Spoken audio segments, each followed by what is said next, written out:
जनता भी घाटे में।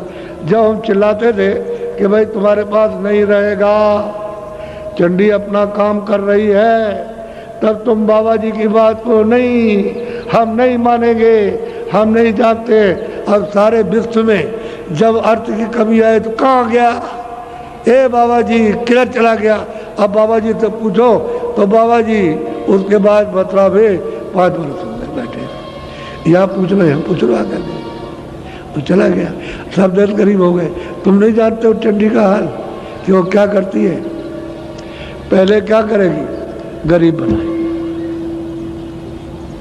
सब देशों को गरीब बना देगी। सब लोग कहेंगे अमीर गरीब सरकार, जो भी सरकार होगी जिस देश में, कहेंगे भाई पैसा कहाँ चला गया। उसके बाद में अन्न की कमी करेगी। अब सुन लीजिए 3 ही आंकड़े हैं। पहले तो पैसा गया, फिर अन्न की कमी करेगी।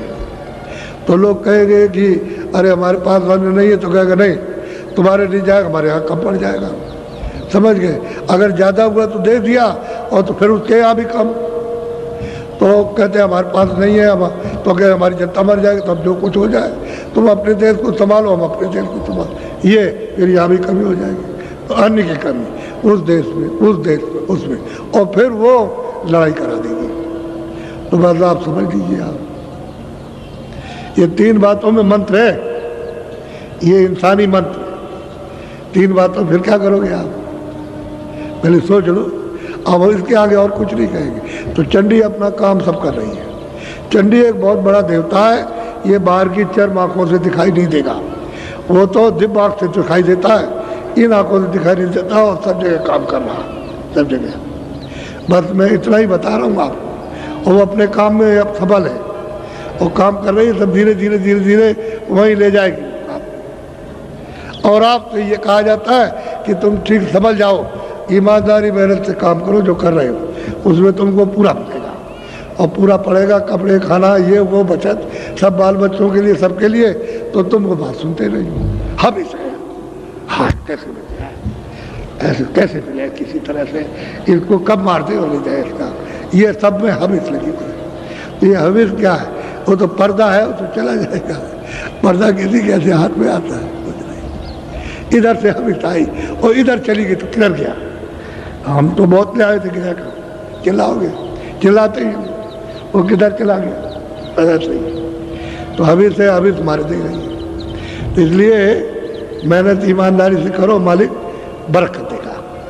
और बरकत में बढ़ोतरी, बरकत माने बढ़ोतरी, ये परमार्थ की और स्वार्थ की, शारीरिक ये जो सामान है शरीर रक्षा के लिए, उसकी बढ़ोतरी, यानी ईमानदारी मेहनत से काम में, और आध्यात्मिक भजन में बढ़ोतरी।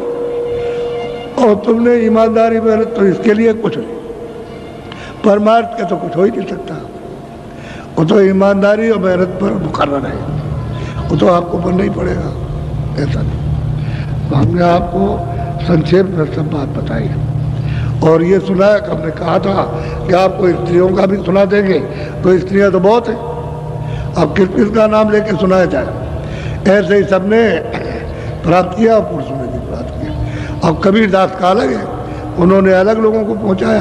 हृदयदास जी का अलग, उन्होंने अलग पहुंचाया। फिर चरणदास जी आए, उनका अलग है। तमाम महात्मा आए पूरे, और उन्होंने जीवात्माओं को जगा के पहुंचाया। ऐसा नहीं। ये इधर राधा स्वामी, तो राधा कहते हैं सूरत को, स्वामी नाम मालिक का। असली चीज तो ये है। तो वो भूल जाए तो कोई क्या करेगा? नानक जी भूल जाए तो कोई क्या करेगा? अगर नानक ने कुछ कहा और किताब पढ़ने वाले भूल गए तो नानक का क्या दोष है? वो तो उस समय पर सब बता रहे थे। तो राधा कहते हैं सूरत को, और सीता कहते हैं सूरत को, और जीवात्मा को कहते हैं रूह को, सोल को कहते हैं। और आप कुछ का कुछ समझाओ तो कोई क्या करेगा?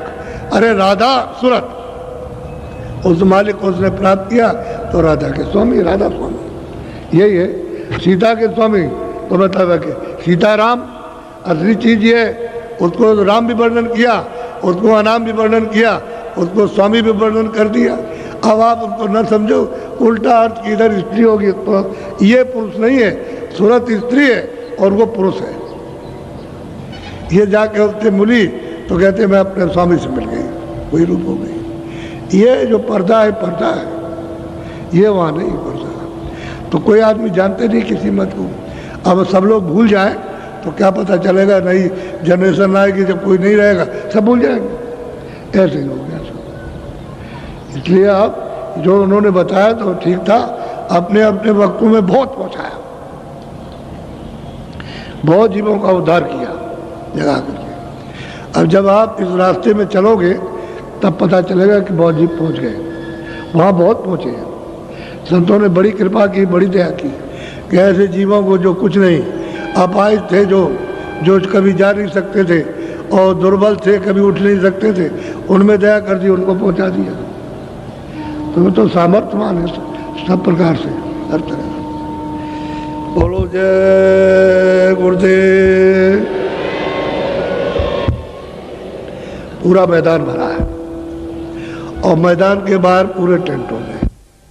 मैं अब नामदान दूंगा, कल कहा था कि नामदान देंगे तो अब दिए देता हूं। अब इतना आप करना कि शाकाहारी रहना, असुधार मत करना, आदमी को मारो वो मत करना, पशु पंछी मारो वो भी नहीं, जल के जीव कीड़ा मारो वो भी नहीं, असुधार नहीं, न मारो ना करो। असुधार करोगे तो आपका विकृत खून खराब और मन बुद्धि चित्त इंद्रियां सब विकृत खराब हो जाएंगी, अशुद्ध हो जाएंगी। शाकाहारी रहो, अनाज मोटा मई सब्जी, और मतलब ये है कि हरी गली, समझ गए, सब्जी, और मतलब इसके बाद में सूखे गीले फल और घी और दूध, इसको खाइए। और जो कपड़ा बन जाए आपके खेतों में रुई से या और किसी से तो उसको आप अच्छा पहनिए, मोटा पहनिए। और झोपड़ी में ईंट पत्थरों की या फूस की बने तो उसमें आप आराम से रहिए। तो आपको तो कुछ मना नहीं किया, समझ गए। और रास्ता मिल जाए भजन कर लो, जब रास्ता मिले तो भजन करो, असली काम तो ये है। तो शाकाहारी रहो, ऐसा कोई नशा मत करो कि बुद्धि आपकी पागल हो गई तो आप अपनी बच्ची को, अपने घरवाली माँ को और घरवाली देवी को और अड़ोसी पड़ोसों को सबको गाली देते हो नशे में। ऐसा नशा वर्जित है। बीड़ी और हुक्का ये पियो, और कोई नशा नहीं, क्योंकि सिगरेट में उसमें कुछ रख दिया और पिया तो तुमको नशा चढ़ जाएगा। वही नशा तुम्हारे लिए हानिकारक है। तो हानिकारक और शरीर को गला दे और मतलब इंद्रियों को, मन बुद्धि को भ्रष्ट कर दे, खान पान बिगाड़ दे, तो ऐसे नशे का क्या लाभ मिलेगा, कोई फायदा नहीं होगा। तो शाकाहारी रहो और बीड़ी तंबाकू पियो और उसके बाद में कोई नशा नहीं, बाकी कोई चीज़ तो मना की नहीं। घर गृहस्थी में रहो और अपने जो काम करते हो, खेती दुकान दफ्तर का, अपना करो, वो तो ईमानदारी मेहनत के करो, तभी तुम्हारा वो जो पैसा मिलेगा फलेगा, उसी में जुड़ जाएगी मालिक की दया बरकत। काल भगवान की दी हुई बरकत मिलेगी, दयाल की तो बरकत आत्माओं को मिलेगी और ये काल की मिलेगी। तो उसने भी अपनी बरकत रखी है कि जो मेरे नियम का उल्लंघन नहीं करता उसको मैं ये ईमानदारी मेहनत के साथ तो मैं उसको बरकत ये देता हूँ। तो आपका धन भी बढ़ जाएगा, ये भी बढ़ जाएगा, वो भी बढ़ जाएगा, वो भी बढ़ जाएगा, शरीर भी ठीक रहेगा, सब सीधा सीधा। और ईमानदारी मेहनत से और मोहम्मदता हटाओगे तो महापुरुष फिर आत्मिक बरकत देंगे, तो उससे रोज बढ़ते चलोगे, अंदर की आँख खोलेगी, बढ़ते जाओगे, चलते जाओगे, देखते जाओगे और धीरे धीरे सब देख करके अपने घर पहुँचोगे, उसमें भी बरकत मिलेगी। ये बात है। तो आप दो चीज़ों का ध्यान रखना, आज से नामदान जो लेगा वो ये दो चीज़ें नहीं करेगा, अशुद्ध आहार नहीं करेगा, शुद्ध करो और नशा नहीं। बाकी तो मैंने कुछ नहीं कहा। साधु तो मैं बनाता नहीं, मेरे यहाँ कोई साधु नहीं है। बना बनाया आया उससे कहता हूँ घर बात छोड़ आए तो मैं भजन कर लूँ अगर, और लेकिन यहाँ नहीं, वहाँ दूसरी जगह पर कहीं भजन करो और भिक्षा ले आना, झोली ले लेना, एक एक रोटी मांग लेना। और रोटी एक खाओगे दिन में, जब भूख नहीं लगेगी एक खाओगे तो बहुत है, 7 दिन में 7 रोटी एक ले आओ, एक दिन में 7 दिन कहीं मत जाओ, रोटी खा लो, अपना भजन करो। अब भजन कर लो। इनको कहता हूँ दफ्तर का काम, खेती का काम, दुकान का काम, शाम को बच्चों की सेवा, और उसके बाद में तुम थोड़ा समय भजन में दो तो उतने में तुम्हारा काम हो जाएगा। अब देख लीजिए उनका दिन भर भजन और इनका इन कामों के बाद इतना समय, 1 घंटे का 1.5 घंटे का बस, इतने में तुम्हारा काम बनेगा। अब इतनी सुविधा आपके लिए और उनको दिन भर रगड़ा और भिक्षा करेंगे और नहीं, धोखा नहीं देंगे किसी को। रोटी बनाई ले आओ और देख लो कि कब बनाती है, दिन में बनाती है तो एक रोटी मांग ले आओ, शाम को तो दिक्कत होगी, दिन में मिल जाएगी। क्योंकि दिन में आदमी चला जाता, घर में देवियाँ रहती हैं तो बने बनाई रोटी एक उठा के दे देंगे, आप सुविधा रहेगी। तो मैं कोई उनको ये नहीं कहता हूँ कि तुम घर गृहस्थी में चले जाओ फिर शादी करो, या शादी किए छोड़ आए तो बहुत दिन हो गए तो मत जाओ भजन कर लो, लेकिन यहाँ हमें सबने दूसरी जगह बैठक करो, तरीका आपको बताता। अब मैं आपको नामदान देता हूँ, ये दीक्षा है, मंत्र।